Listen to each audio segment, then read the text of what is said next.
Okay. Hey guys, my name is Kumari Singh and I want to thank you so much for joining me today on this video. Before I start, I just want to apologise in advance if you hear a beeping going off throughout the entire video. It's nothing in your house that's going wrong, it's mine. Like everything else that's breaking, it's the fire alarm. It's broken, so if you hear constant beeping, that's what it is. But I apologise in advance, and yes, you are right. In case of a fire, it's every man for themselves in this house.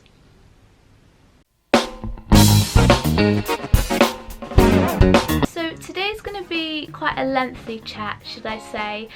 Very informal, very just me and you, and if it gets too long then I might split this video in half, because I do have a lot to say and a lot to share with you guys regarding...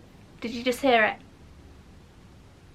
See, I've become immune to it. You might hear it a lot, so again, I'm sorry, but please stay. Okay, so guys, I know that on my channel a couple of people have begun to follow me, so I've accumulated, wait for it, 10 subscribers. I'm on 10 subscribers, and I just want to say thank you guys so much for subscribing to me and investing your time and effort into me. And as kind of like a thank you, I want to do the same for you guys, and I want you guys to get to know me, and I want you to be a part of my journey very much, because it's the kind of the best part. So this video, if you haven't already seen below by the title, it is my acting journey so far. And I actually began this journey back last year, at the beginning of last year. I have technically been on this journey throughout my entire life, but I chose to pursue acting full-time last year, at the beginning of last year, when I left my 9-to-5 job. So I thought I'd start there.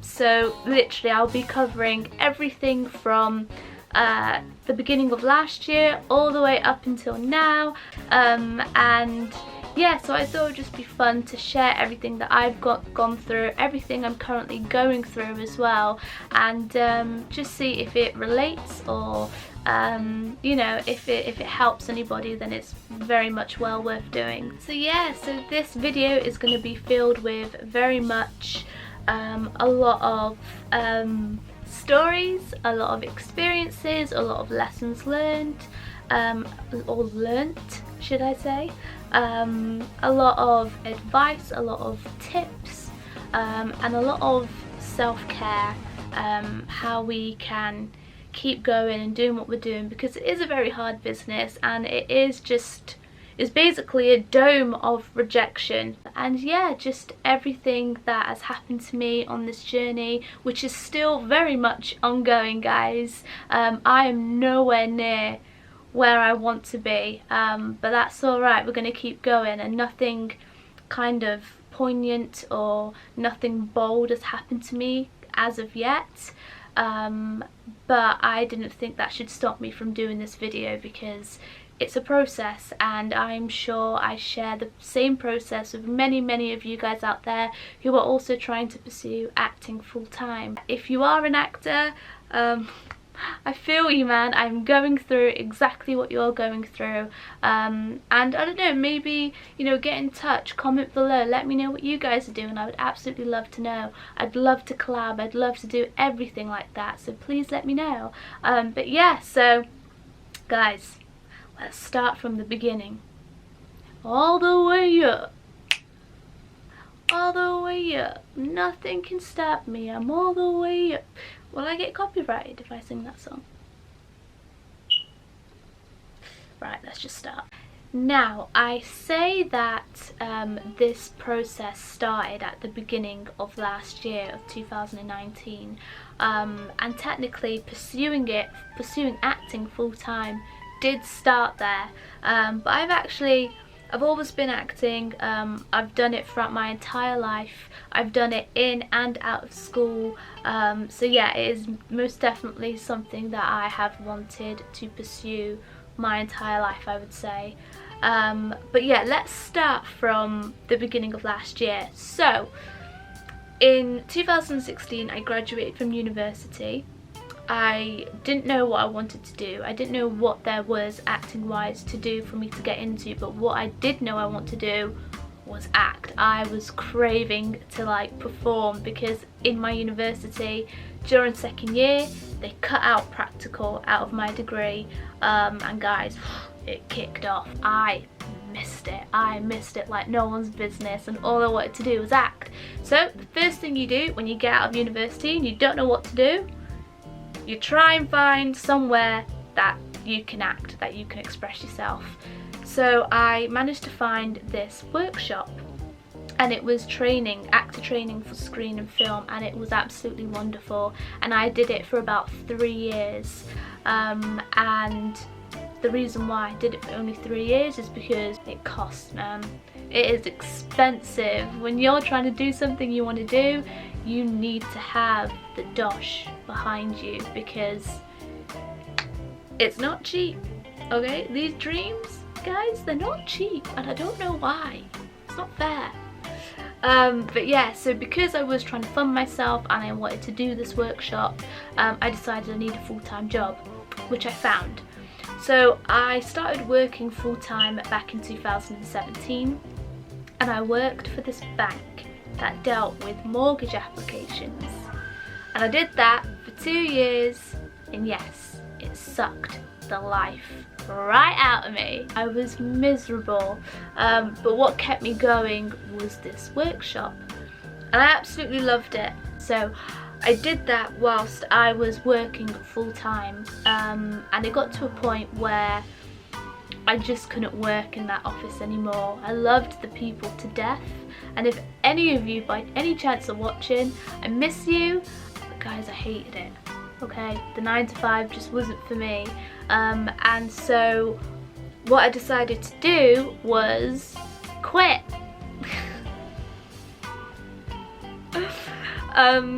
Now, normally I wouldn't recommend doing that. I would never ever say to anybody quit. But if you're in something that is sucking the soul right out of you, like I'm talking Dementors in Harry Potter just sucking everything out of you, then I advise you to quit. So what I did was I decided to pursue acting full time. So I quit my job without having a job to go to next, basically, and I decided to give myself a year off, because I had worked since coming out of university. I didn't have any gap years throughout my education. I never really had any time off, so I decided to give myself a year off and try and pursue acting. I didn't know where it was going to go.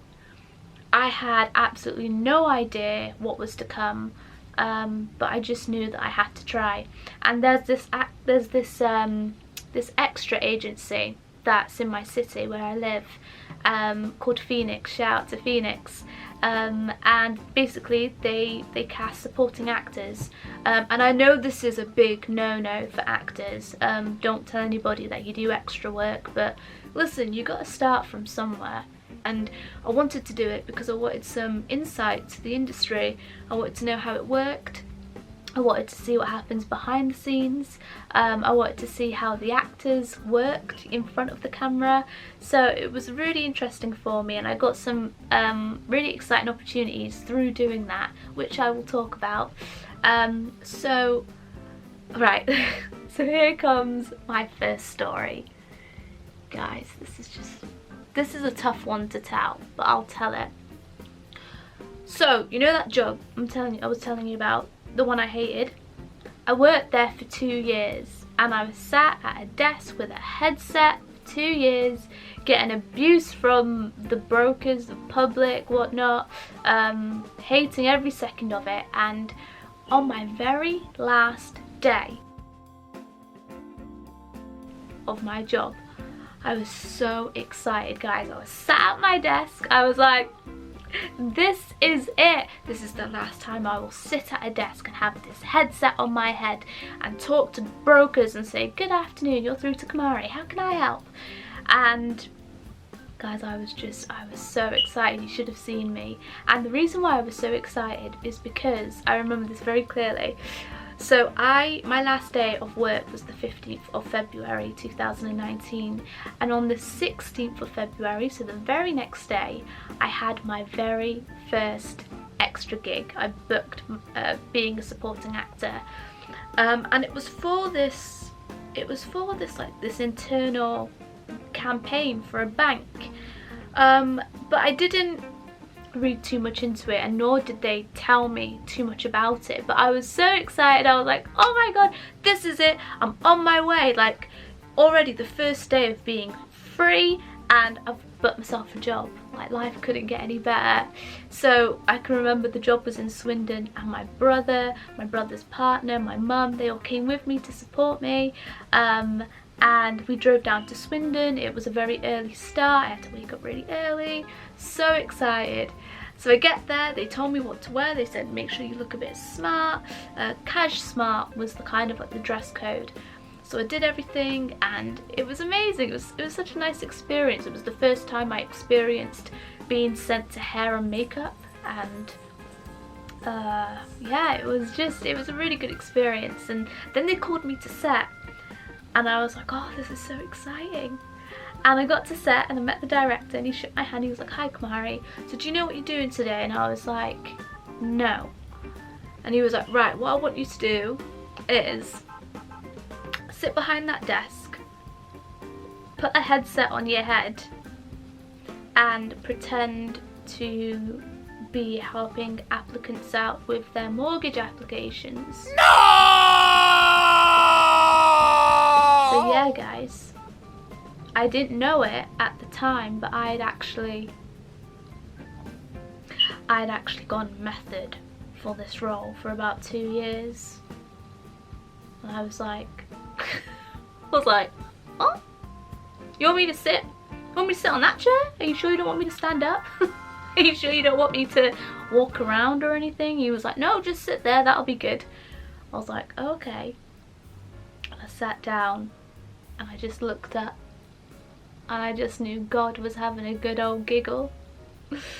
And it was just really funny. But I enjoyed my day. It was a very long day. Supporting actors, I salute you, I support you. You do a lot, and it's worth thanking you, because I did it a couple of times, and it's very long hours, and if you sit somewhere for a very long time, I'm sure everyone knows this, it's boring, and it's very tiring, even though you're not doing anything. But yeah, so that was my very first experience on a set, on a, you know, regardless being an extra or anything like that. It was just dead funny, I thought, because of what I was playing. So that was in February. Let's fast forward a bit to March. I booked another extra gig, a supporting role for none other than Doctor Who. Series 12, episode 2, if you guys want to have a cheeky look. That was amazing, because I don't know if you guys have Doctor Who, if you're not in the UK, but it's a major thing in the UK. I don't personally watch it, but I know it's a very big deal, so I was very excited. And again, it was a very early start. I got up at 4 AM for that one. That was filmed in Cardiff. It was a 12-hour day, and I got to be on set with the one and only Lenny Henry, so that was very exciting. I've grown up watching Lenny Henry, so I was a fan, and yeah, if you do want to see me being a techie nerd in a lecture hall, then Series 12 episode 2, Spyfall is called, and I get some cheeky shots in there. I am in it a couple of times. So yeah, so that was a very good experience for me. So yeah, and I think that's as much of extra work that I have done. But during that, I'm still practicing, I'm still doing what I'm doing, I'm still trying to practice my craft, still trying to perform, whether it's just me at home, practicing monologues, filming myself, whatnot. I ended up finding another workshop I can go to, but this time it was at a theatre. So I'm from Bristol, and this was at the Bristol Old Vic Theatre, which I absolutely love. And I was part of something called the Young Company, and that was in April. So the very next month that started, and I did that for a couple of months. It was theatre, guys, but it wasn't the kind of theatre that me and you were used to. You know, it was an experience. It was I can't even explain it, because to tell you the truth, I don't even know what it was. The only way I can explain it to you is, have you ever watched She's All That with Freddie Prinze Jr.? And it's got Paul Walker in it. It's even got Usher in it. If you've seen that film, there's this scene in the film where Freddie Prinze Jr. goes to this girl that he likes. He goes to her show. She's like an artist, and she also does like abstract theatre. Anyway, he goes down to this show, and it's weird. Brilliant, isn't he? Bursting forth, pressing forward, surging, emerging. You know that scene when those people are going, be silent, be still. Be silent, be still. Be silent, be still. Yeah, that one. That's the nearest thing I can explain to you of how it was in the Young Company. Yeah. So I did that. You know what, it wasn't my cup of tea, but I'm glad I did it, because you have to experience these things, you have to explore in order to know what you like and what you don't like, what kind of acting you want to do, what kind of acting you don't want to do. So I did that. That ended, and I'm back at home. Still trying to figure out what the next thing to do is. How can I put myself out there? How can I get some more training under my belt? And then I came upon something that changed my acting life for the better, and it was this foundation course at the Bristol Old Vic Theatre School, which is one of the most best acting schools in the UK, I think, if not the world. Like, everybody knows about the Bristol Old Vic Theatre School. Actors such as Daniel Day-Lewis, Jeremy Irons, Olivia Colman, Patrick Stewart, they all went to that theatre school. So it's a very it's an amazing school, basically. And I saw this foundation course that was very expensive, but I was able to fund myself, and they had auditions coming up in June, and if I were to have got in, then I would have started in July. So I was like, let's audition for it, it's right on my doorstep, and if not, I just need experience auditioning, because I hadn't done that yet at all. So guys, welcome to the segment auditioning for the very first time. And this is a story as well in itself. So I send my application in, and this is a 10-week course, so this will take me into autumn if I get it. So I send my audition in, my application, and within like a day or so I get an email from the guy running the course. His name was Gary.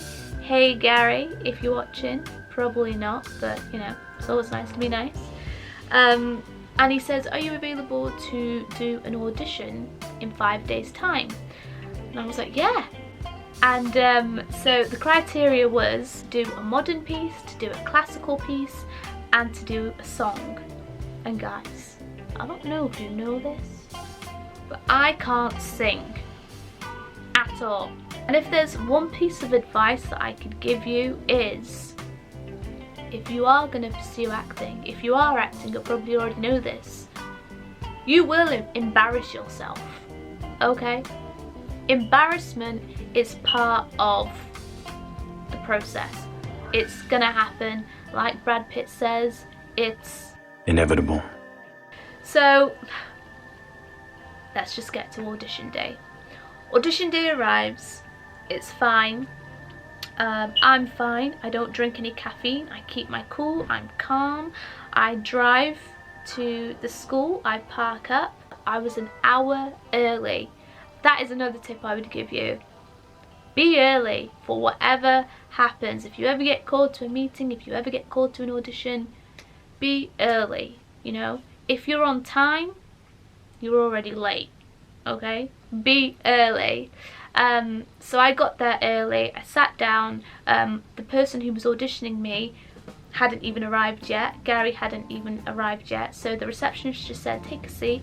So I can remember sitting in this reception room, and I see all these students come out. They've obviously just finished a class, and they've come out of their class, and they're all like really, they're all like very vibrant and colourful and very loud, and you know, like typical drama students. And I was looking at them and I was like, there is no way I am getting in here. So I was laughing to myself, and as I was thinking that time was going past, Gary finally comes. So I meet Gary. He's like, I'm just going to set up the audition room and I'm just waiting for someone else as well. And I went, oh, okay, that's all right. So I sit back down and I was thinking to myself, oh, he must be auditioning someone else as well then. And then I was waiting and I was waiting, and then Gary comes back to me and he goes, I'm just waiting on Jasper. And I was like, oh, okay, that's fine. So I'm sat down, I'm waiting, and basically Jasper walks in the door and he says hello to Gary, and I'm looking at Jasper. And I'm thinking to myself, I recognise you. And I looked at him and I was like, oh my god. And guys, I knew him. He actually he did the ITV workshop with me a couple of years back. So do you remember I was saying I did a workshop that did acting for screen and film? He was in it. I did it with him. And so I was thinking, oh, is he auditioning for this as well? And then I shortly realised that he wasn't auditioning. He was auditioning me. That's right. The guy I went to a workshop with, who was an actor beside me, was now sat behind a table watching me and evaluating me and basically judging me. And I felt a bit awkward. I was like, should I let on that I recognise him, that we know each other? And we get into the room and I shake their hands, and this is pre-COVID, guys, so yeah, I shook their hands, and I was like, I'm just gonna say it because I'm nervous and he's making me feel even more nervous and I can't believe this is happening, so what am I gonna do? So I said to him, I think we I was like, I think we know each other. And he was like, oh yeah, really nonchalant. And he happened to have done the course the previous year, so Gary actually wanted his advice on the new students for that year. So anyway, Gary's like, right, let's just get the audition out of the way with first. If that's okay, then we'll talk after. And I was like, yeah, that's fine. And he was like, tell me the pieces you were going to do. So I told him what I was going to do. And then when it got to the song, I remember saying, I'm going to be doing City of Stars from the film La La Land. And then Gary just looked at me and went, I hate that film. Yes, that is what I was dealing with. And that is what many of you will have to deal with, guys. But I just went and I just performed. Yes, I was shaking, I was nervous, I had never been in that situation before, but I'm glad that it happened and that it was over. And then he asked me to sit down. He kind of gave me some feedback. I remember the first thing him saying to me was, you're very marketable. And I was like, well, that's good. I didn't quite know what that meant, but I was like, oh, okay. Anyway, so we talked and it went well, and I went home that day, and my brother and Steph, my brother's partner, was waiting for me, and they were like, how did it go? And I was like, I think it went alright. He said that he hates keeping people waiting, so he'll let me know by the next day. I count myself as a patient person, but guys, this was painful. The wait for this email, I was like, did I get in? Did I not get in? He explained to me how intense the course was going to be, what kind of things we were going to be doing, and I really wanted to get onto this course. And I can remember he sent me an email at 2 o'clock. When you get good news, guys, you remember it. I know this sounds very specific, but in this business you don't get it a lot, so when you do, you remember it. It was 2 o'clock and I opened my email and it said that I had gotten in. However, it didn't say Dear Kumari, it said Dear Ellen. And I was like, who's Ellen? Who the hell is Ellen? My name is Kumari. So I was thinking to myself, oh my god, he's just sent somebody's congratulatory letter or email to me by mistake. And so I emailed him back and I was like, Gary, I would love to be on the course, however you have written Ellen instead of Kumari, so is that a mistake, or have you just sent the wrong email to me? And I didn't get a response, guys, until 7 o'clock at night. Can you imagine? From 2 o'clock till 7 o'clock, what I was going through. It was horrendous. I could not talk. People in the house were asking me, they were like, have you heard anything back yet? And I just had to keep saying no, even though I had, but I didn't know because I wasn't certain. Anyway, so at 7 o'clock, he finally gets back to me and he wrote the biggest apology, and he said, I am so sorry, I did mean your name, Kumari, it's just I've written a different girl's name in who I'm also letting in, because there was only 2 spaces left in the whole entire group and there was 12 of us altogether. And I was like, thank God. So on the 8th of July, I began my training at the Bristol Old Vic Theatre School. I learned so much throughout my time at my foundation course. It was an incredible experience. I learnt things that I was good at, that I wasn't. I found things that I absolutely loved doing, like improvisation. I realised that I actually loved improvisation so much, because I am more of like a comedic actor. I absolutely love comedy. I found improvisation gave me the freedom to do what I wanted and try things, try new things, see what worked, what didn't. I found out, well, I didn't really find out, but this confirmed it, that I can't sing. I can't sing to save my life. I don't know what's wrong with me. But yeah, I got to perform, I got to do classical pieces. I played a man, sorry, I played a king, King Richard II, yeah, I played him. So did every other girl in the class, but that's not the point. I played Richard II. I also played a loud, potty mouth, outspoken, really big personality kind of character by the name of Sandy in a play called Rabbit by Nina Rain. Again, a wonderful play, you should definitely check it out. I got to work on auditions, monologues. Oh guys, it was incredible. Really recommend it. And guys, it was the best summer I have ever had. It was incredible. I met incredible human beings, incredible teachers who I try and stay in contact with today, both teachers and students. I learned so much about myself as not just an actor but as a person as well. Shout out to the Bristol Old Vic Theatre School. You guys do amazing work. You produce some of the best actors who are doing it today. And it was a wonderful experience and I cannot talk about it enough. And that ended in September, and that, my friends, is when I started looking for an agent. And I think I'll leave this video here and then I will do a part 2. So let's go from Feb all the way until September 2019, and we'll pick it up from September 2019 until now, so a year on. So I am sending so much love to you guys, and I will see you in part 2. Don't be late.